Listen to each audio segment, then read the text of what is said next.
हनुमानगढ़ से बड़ी खबर आपको बता दें, जहां पुरातत्व विभाग के संरक्षित क्षेत्र से मिट्टी खनन हुआ है। ये बड़ी खबर आपको बता दें, हड़प्पा कालीन सभ्यता का हिस्सा है ये जगह। तो मिट्टी खनन कर अवशेषों को नष्ट किया गया। ये बड़ी जानकारी आपको बता रहे पुरातत्व विभाग के अधिकारियों ने कार्रवाई की है। जेसीबी चालक और मालिक को भी गिरफ्तार कर लिया गया। इस वक्त की ये बड़ी खबर हनुमानगढ़ से। इसी खबर पर ज्यादा जानकारी के साथ हमारे सहयोगी राजू रामगढ़िया हमारे साथ जुड़े। राजू, जिस तरीके से जानकारी मिल रही है पुरातत्व विभाग के अधिकारियों ने कार्रवाई की है, फिलहाल इस पर ताजा अपडेट क्या कुछ?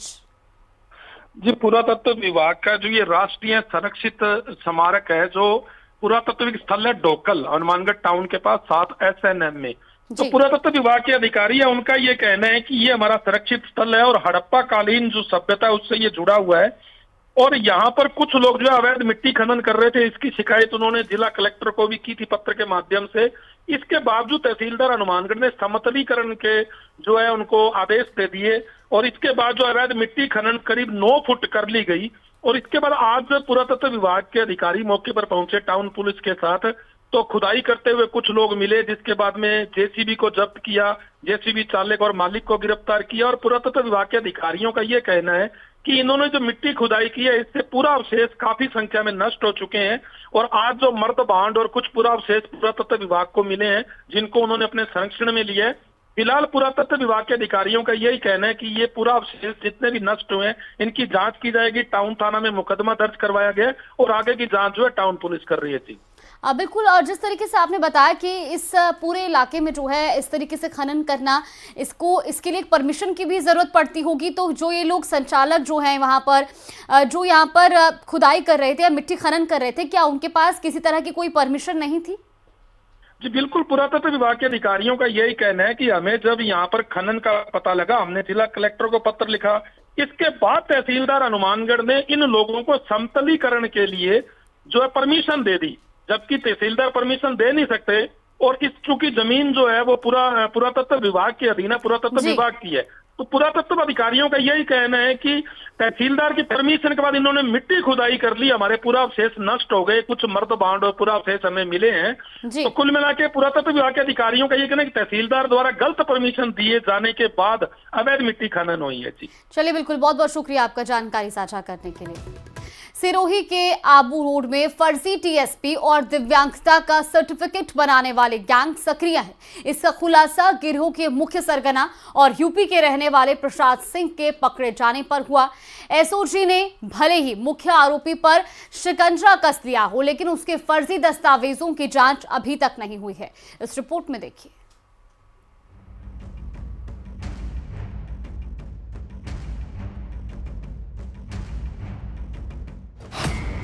फर्जी प्रमाण पत्र बनाने का खेल, जरूरतमंदों के हक पर डाल रहे डाका।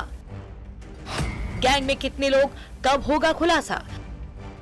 फर्जी प्रमाण पत्र बनाने वाले गैंग का मुखिया प्रशांत सिंह खुद जाली दस्तावेज इस्तेमाल कर सूचना सहायक के पद पर सरकारी नौकरी कर रहा था। सूत्रों के मुताबिक अब तक 200 से ज्यादा फर्जी सर्टिफिकेट बनाने की बात सामने आई है। इन दस्तावेजों के आधार पर नौकरी पाने वाले लोग कौन हैं, इसका खुलासा कब होगा, इसको लेकर भी सीएम से शिकायत की गई है। ये सिरोही जिले के अंदर पूर्व सीएमएचओ जो डॉक्टर राजेश कुमार जी थे, उनके कार्यकाल में बहुत सारे दिव्यांग प्रमाण पत्र जो फर्जी रूप से बने, मतलब उनकी भी अंदर संलिप्तता पाई गई है। और आबू रोड क्षेत्र के एसडीएम कार्यालय और तहसील कार्यालय से 2018 से लेकर अब तक ईडब्ल्यूएस, एससी, एसटी के प्रमाण पत्र और टीएसपी प्रमाण पत्र इतने फर्जी बने हैं जिसकी कोई हद नहीं।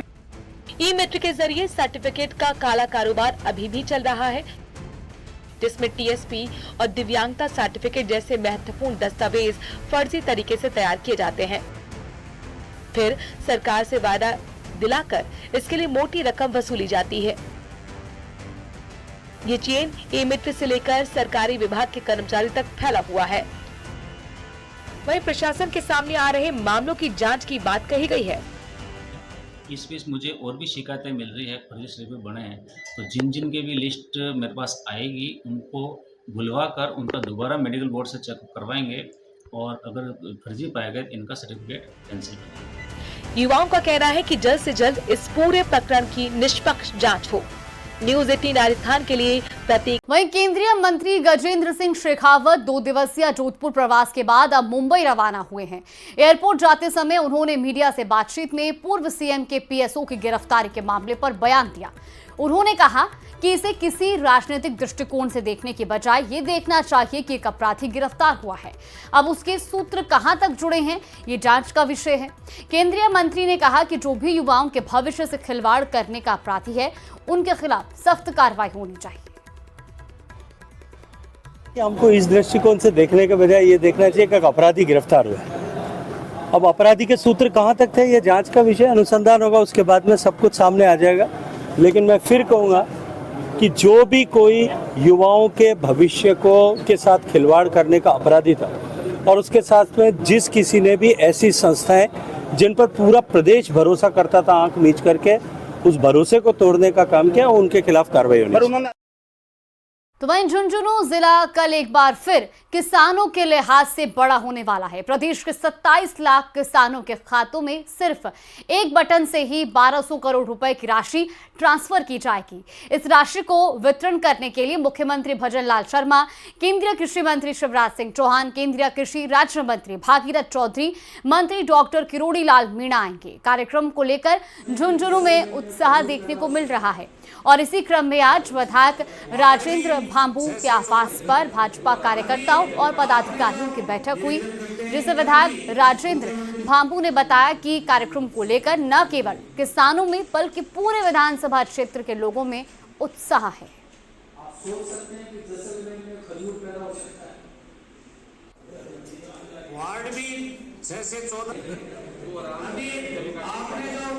हमारे ये बहुत ही ऐतिहासिक क्षण है कल के लिए। कल 11 तारीख को यशस्वी मुख्यमंत्री भजन लाल जी और हमारे केंद्र के कृषि मंत्री व किसान कल्याण मंत्री सम्माननीय शिवराज सिंह जी चौहान झुंझुनू की वीर प्रसूता धरती पर पधार रहे हैं। प्रदेश के यशस्वी मुख्यमंत्री आदरणीय भजन लाल शर्मा जी और भारत सरकार में कृषि कल्याण मंत्री आदरणीय शिवराज सिंह जी चौहान साहब कल झुंझुनू की धरती पर 11 बजे पहुंचेंगे। तो 12,000 करोड़ रुपए जो फसल बीमा के किसानों के आए हैं डीबीटी के माध्यम। सिरोही के आबू रोड में फर्जी टीएसपी और दिव्यांगता का सर्टिफिकेट बनाने वाले गैंग सक्रिय है। इसका खुलासा गिरोह के मुख्य सरगना और यूपी के रहने वाले प्रसाद सिंह के पकड़े जाने पर हुआ। एसओजी ने भले ही मुख्य आरोपी पर शिकंजा कस लिया हो, लेकिन उसके फर्जी दस्तावेजों की जांच अभी तक नहीं हुई है। इस रिपोर्ट में देखिए।